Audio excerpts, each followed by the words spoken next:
Welcome to DMV Spotlight here in the nation's capital, where we shine a light on the issues impacting D.C., Maryland, and Virginia. I'm Barbara Britt, and I am delighted to welcome as my guest today, Ellen Head. She is the Senior Director of Development for Special Olympics Virginia, and I want to thank you so much for joining me today on DMV Spotlight.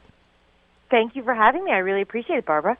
Ellen, I know you have one huge event coming up for Special Olympics Virginia. I know it's an event that you look forward to every year, and it happens out at Dulles Airport. Tell us about it. Sure. Well, it is, like we like to say, 82 tons of fun. So on September 17th, we are very excited to be back hosting our annual Dulles Day Festival and Plane Pool event.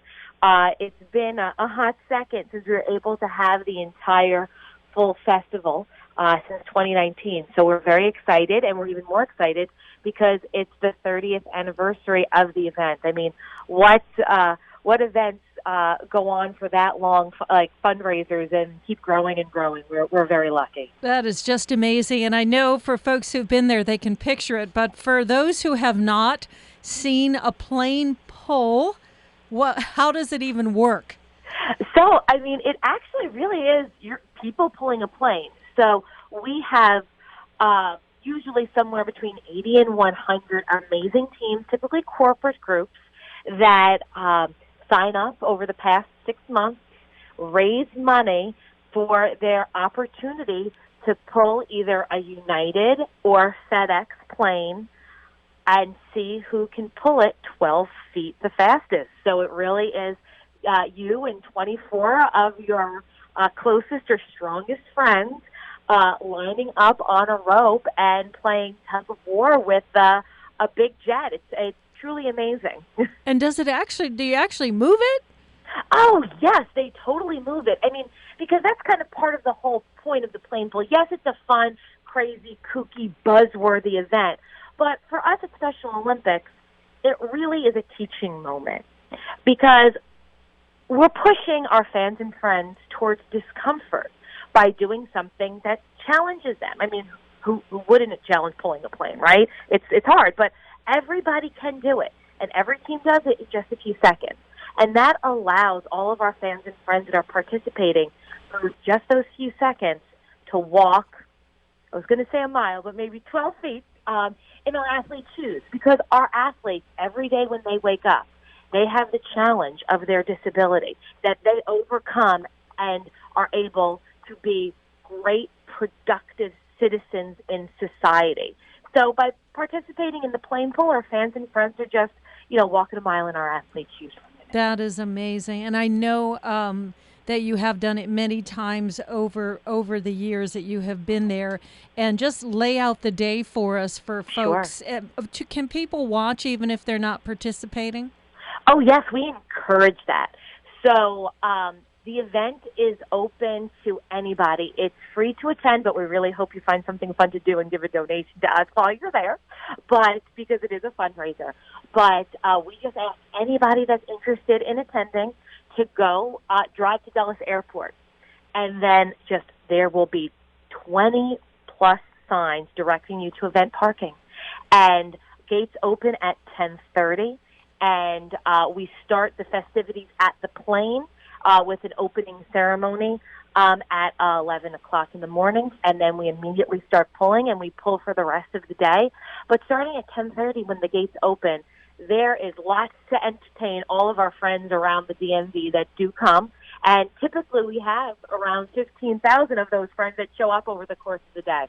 So we have planes that are on display. We have a classic car show.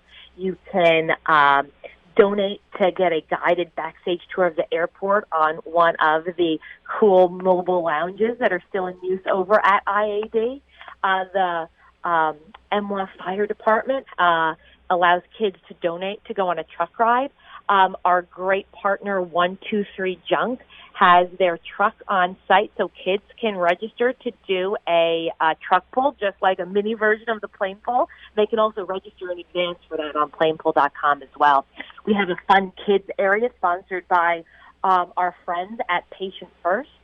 And so there's lots of things for people to do while at the event and spend some hours there having a great time. We've got some great food vendors. I always like to say I'm a good Italian girl. If I was always trying to invite people over, you got to feed them and feed them well. So we'll have lots of food there for everybody to have a great day. I'm speaking today with Ellen Head. She's the Senior Director of Development for Special Olympics Virginia, talking about the plane pull coming up at Dulles Airport on September 17th.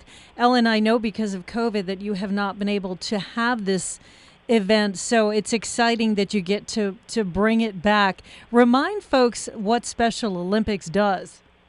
Sure, I'm happy to. So the event, like I said earlier, is a fundraiser for Special Olympics Virginia for our 20,000 plus athletes that we currently have actively engaged in our programs. So in order to participate in Special Olympics, historically you had to be a person with an intellectual disability, or ID. But we realized probably later than we should have that, that we were being segregated. We didn't want to be a segregated organization if we're touting inclusion. So now anybody really can be a Special Olympics athlete. So we still have our traditional programs where people with intellectual disabilities can play a wide variety of Olympic sports throughout the year. And Special Olympics does go on year-round. But now we have unified sports. So that means persons with and without intellectual disabilities play on teams together. So we have some that are school-based. Prior to the pandemic, we had over 500 schools in the state of Virginia that were actively hosting unified teams. Because of the pandemic and all the challenges on schools, that definitely dipped a little bit, but we're growing back, and we have over 300 schools back engaged with us. But also people that are not school-age, there are some sports out there for them, like unified bowling or bocce, where people with and without disabilities can play together. So a lot of the money from our programs go towards our traditional and our unified sports. But in addition, one of my favorite things is that Special Olympics Worldwide is the largest healthcare provider for persons with intellectual disabilities, and that's the same here in Virginia. So that means, because obviously we're a sports organization, so we want people to play well. In order to play well, you got to feel well, right? So we provide health care for our athletes when they come to our summer state championship. So that means if you're coming down there to play softball, you're also going to go get your teeth checked, and if they find some cavities, they're going to fill them.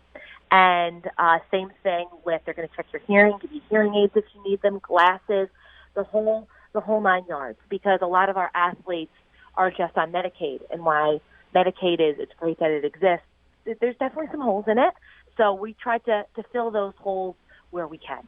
That is absolutely amazing, Ellen. And I want to just also ask you, we all went through challenges and difficulties of our own during a lot of the COVID shutdowns, but talk to us about the unique challenges that some of your Special Olympics athletes experienced in that time.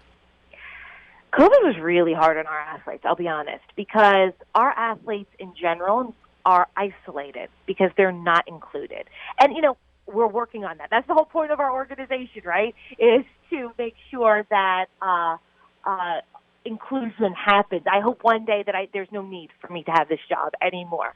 But so COVID made everybody feel isolated. So it made our athletes feel isolated even more because they couldn't come out. It wasn't safe for them to come out to sporting events because we had to shut down in March of 2020, just like most things. So they didn't have that one outlet for socialization. So we needed to step in because we needed our athletes to socialize, and we also needed our athletes to stay healthy because people with intellectual disabilities are already more likely to die, over 15 years earlier than someone in the non-disabled community. And a lot of our athletes also have other health concerns, so being physically fit is very important to them and to their overall health and well-being. So we just jumped on a dime as soon as everything shut down, and we were on the forefront of creating virtual programming for our athletes so they could stay fit remotely and be connected with their friends and their coaches remotely. So we tried our best to to keep our athletes as engaged as possible. But, it still was very hard on many of our athletes because there was just a big chunk of their life that was missing because of the lack of our programming. And it was really hard. And obviously it made a big hit on participation in our program and also fundraising. So obviously when funds are down, that means less things that we're able to provide. And that reminds me that the Dulles Plane Pull is not your only event, that you have other events coming up if people are saying, oh, golly, it's too late for me to take part this year. But what are some of the other things that people can get on their calendar and get back involved with Special Olympics Virginia? Sure. So as on our fundraising side of things, we always got something going on. So I do suggest that anybody out there interested visit SpecialOlympicsVA.org. We've got a really dynamic event calendar where you can see fundraisers and also any athletic events, since we are doing in-person athletic events if you want to come out and cheer our athletes and see how amazing they are.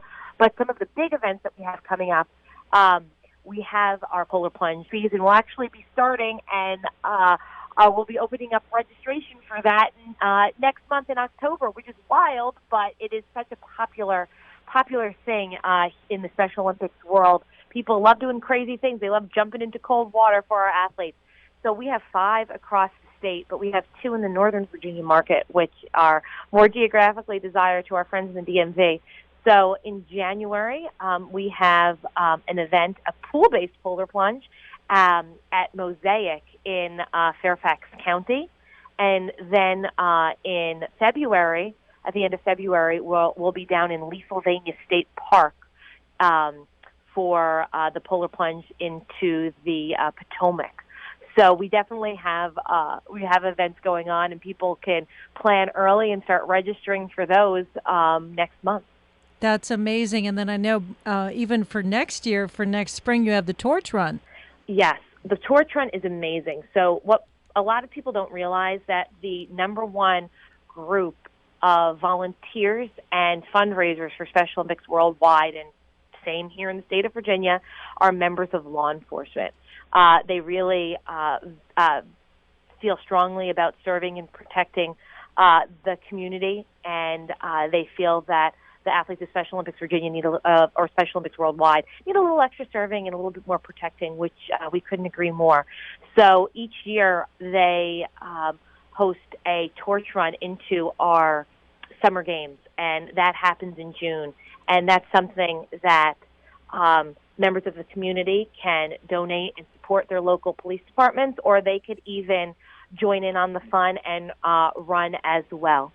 So that's something that we will have open for registration in the spring of 2023, and it will happen in June of 2023. But our members of law enforcement are great. I mean, the plane pull, what we're talking about today, that actually was started by the Metropolitan Washington Airport Authority Police Department, NYPD for short. So the Dulles National Airport Police, because they wanted to do something for Special Olympics, and look what it turned into. And this is so exciting, the 30th anniversary of the Dulles Plane Pull benefiting Special Olympics Virginia. I have been speaking today with the most exciting, fun, and honorary plane pull princess person involved with Special Olympics Virginia, Ellen Head. She's the Senior Director for Development.